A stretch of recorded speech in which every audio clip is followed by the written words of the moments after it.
Chegamos ao fim da primeira parte de Better Call Saul, que está muito boa, muito acima da média. Muitas pessoas têm levantado a pergunta, será que ela vai superar Breaking Bad?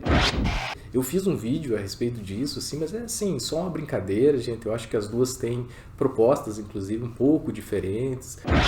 Mas se você quer ainda continuar pensando sobre as duas séries, a esse universo Breaking Bad, eu te convido para assistir esse vídeo onde eu vou tentar colocar os cenários aqui, tanto do passado, né, com Breaking Bad, quanto do presente, que é Better Call Saul, e o futuro, né, um possível spin-off que eu acho que pode vir por aí.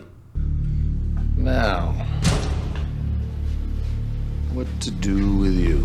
Olá pessoal, meu nome é Eduardo e como eu disse, hoje eu vou falar um pouquinho sobre o fim dessa primeira parte de Better Call Saul, que já nos deu algumas respostas que esperávamos receber, né? Por exemplo, o Nacho e o Howard, eles não aparecem em Breaking Bad porque eles morrem, é simples. Mas ainda falta sabermos o que vai acontecer com alguns personagens que eu considero ainda mais importante que os dois, né? Por exemplo, o Lalo e a Kim.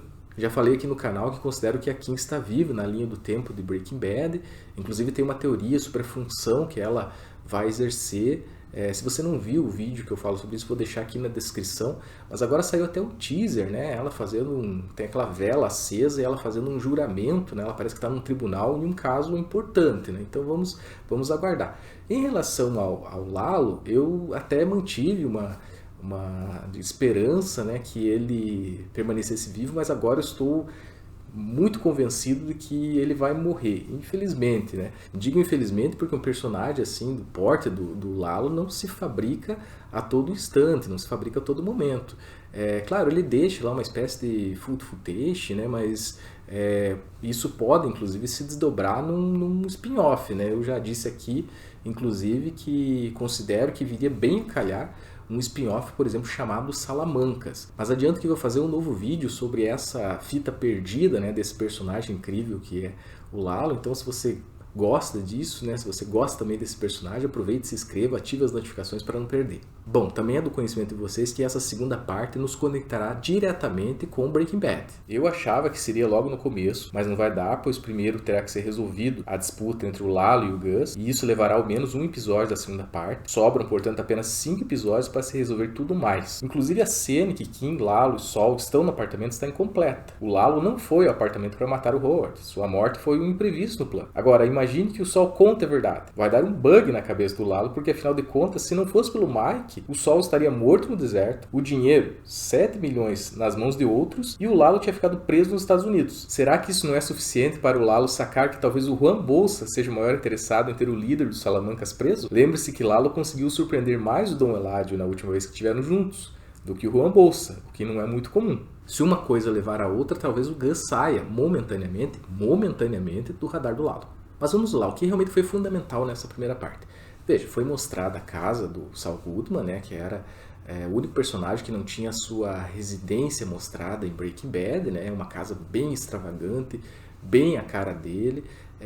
Esse personagem, né, o Saul Goodman, é uma criatura, digamos assim, forjada a duas mãos, né, porque a Kim tem uma participação importante nisso. A gente achava até então que ele tinha, só ele elaborado esse personagem. Ao que tudo indica, o Sol não vive com a Kim nesta casa, né?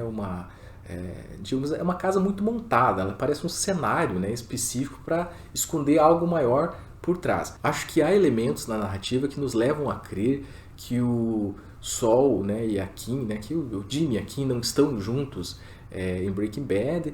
Tem, por exemplo, a Francesca, né? A Francesca, ela é uma personagem em Better Call Saul, e ela é uma outra personagem em Breaking Bad, ela é mal-humorada, né? E talvez se explique um pouco esse comportamento dela, além das maracutaias que ela tem que se envolver, né? O afastamento da Kim, né?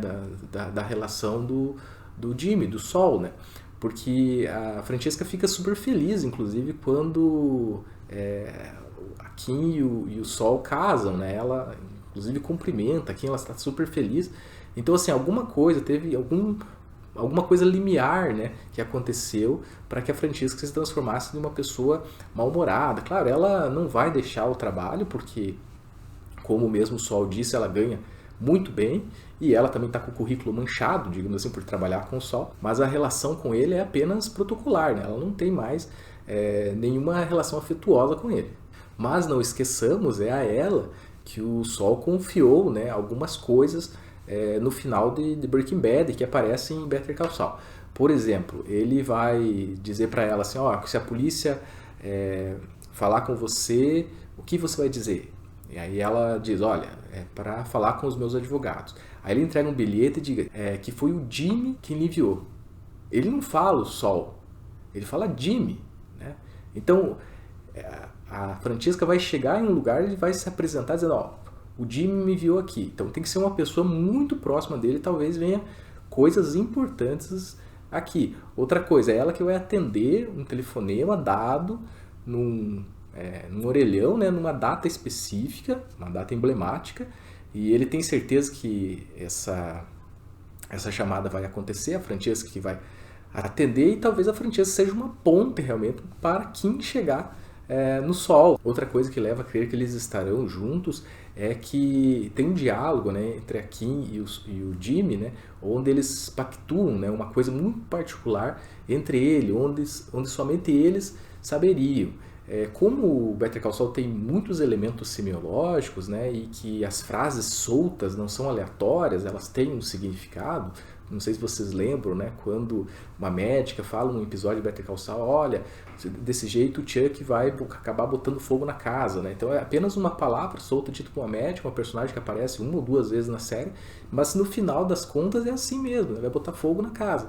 Então esses elementos semiológicos têm que ser prestados atenção. Eu acho que ali pode estar, digamos, uma pista, né, mostrando que onde ninguém mais espera que eles estejam juntos, eles estejam sim juntos, mas separados. Ou seja, é uma relação às escondidas e que acontece ocasionalmente, em momentos muito específicos. Falando na Kim, essa primeira parte também nos brindou com a participação da Riance Horner na direção. Acho que foi a primeira vez que foi acreditada a direção a ela, mas que tomou gosto pela coisa, pois também vai dirigir episódios de Coopins Bar, né, sua próxima série. Ela dirigiu aqui em Better Call Saul o quarto episódio chamado Run Run, e eu particularmente gostei porque a lentidão foi inteligente, ajudou a quebrar ainda mais aquele ritmo frenético do primeiro e do segundo episódio. E vocês já perceberam que essa lentidão se tornou uma qualidade de Better Call Saul, uma qualidade própria, né? Porque Breaking Bad era mais rápido. É nesse episódio que a Kim, sua personagem, e o Mike conversam pela primeira vez, e que o Mike revela a ela uma das suas características, ser mais durona. Muito interessante porque talvez o Mike, né, que é o melhor investigador da série, né, ou seria o Lalo, né? Eu fico com dúvidas realmente, mas vou deixar isso para discutir outra hora. Voltando aqui, talvez o Mike saiba coisas, né, sobre a Kim Wesley que nós não sabemos ainda, né? E por isso que ao investigar a vida dela, ele tenha identificado, né, essa característica dela de ser mais durona, de aguentar, né, as coisas, né, com maior facilidade, não ser desesperada, né? Então ele sabe de coisas sobre a Kim que nós não sabemos ainda. Agora, a meu ver, a coisa mais importante dessa temporada foi mostrada no 7º episódio, chamado Plano e Execução, porque é nele que está impressa uma linguagem metalinguística. Plano e execução não diz respeito aqui somente ao universo ficcional, mas do próprio processo da realização dessa série, que é para cinéfilos, mas principalmente feita por roteiristas e diretores cinéfilos. Eu lembro que o Vince tem um episódio, que eu não lembro se ele dirigiu, se ele escreveu, de Arquivo X, lá na década de 90, que o carro do episódio é o El Camino, que, né, ele traz para o universo Breaking Bad esse carro, né, inclusive dando nome ao filme. Então é muito interessante essa relação. Outra coisa, né, você veja, um dos golpes do Jimmy é se passar pelo Kevin Costner, né? E se você assistiu filmes mais antigos, por exemplo, o Silverado, vai constatar mesmo que o Jimmy parece com o Kevin Costner. Por causa dessa cinefilia escancarada, desde o começo da série ganha destaque a fala do Joe Dixon, que é um personagem usado algumas vezes para se comunicar com o nosso subconsciente, para nos lembrar, "You can rush the process", ou seja, você não pode apressar o processo, pois para a perfeição é necessário paciência. Foi muito emblemático o Dixon aparecer numa sala de aula como professor convidado na Universidade do Novo México e agindo daquela maneira peculiar dele, né, snob, diletante, mas ao mesmo tempo bastante realista, dizendo para a turma, olha, eu sei que o professor falou aquilo, que é a teoria, mas eu que realizo estou no campo da prática, estou dizendo isso. Então assim, nós que estamos assistindo, conjecturamos, teorizamos, mas quem está realizando, ou seja, executando, é quem passa por inúmeras situações que foge inclusive do plano inicial. Não dá para ter controle sobre tudo. A metáfora usada para mostrar isso é fenomenal e aparece na cena em que o Horde, muito seguro, ensina algo que aprendeu com o Chuck: controlar uma lata de refrigerante para não explodir, digamos assim. O problema é que o Horde não teve a aula com o Chuck em que ele ia falar sobre como controlar o Jimmy. E não teve porque o Chuck também não sabia controlar o Jimmy. Talvez a única pessoa que saiba é a Kim. Resumo da lição: você pode até ter controle sobre coisas, mas ter controle sobre pessoas é muito mais difícil. E o exemplo talvez mais emblemático aqui seja aquilo que aconteceu com o próprio Bob Odenkirk. Quase morreu. Imagine se ele tivesse morrido, né? A série simplesmente acabaria. Felizmente ele não morreu, mas a série teve que pisar no freio, né? Aguentar o ritmo do personagem principal. Então, para fechar com chave de ouro essa primeira parte, plano e execução, é como se fosse um recado para nós. Para alguns, Better Call Saul decepcionará. Tenha isso em mente. Acontece com várias séries, você não vai gostar do final, vai dizer assim, nossa, perdi tanto tempo para isso. Mas para outros já não, para outros vai agradar, vai dizer assim, olha, para mim foi melhor do que Breaking Bad, outros vão, né, fazer essa comparação. Mas o que para mim chega muito claro com esse episódio, plano de execução, é que, né, o Peter e o Vince, né, eles nos deram um recado, né? Nós temos um plano, vamos ver se conseguimos executar a contento. Talvez sim, talvez não.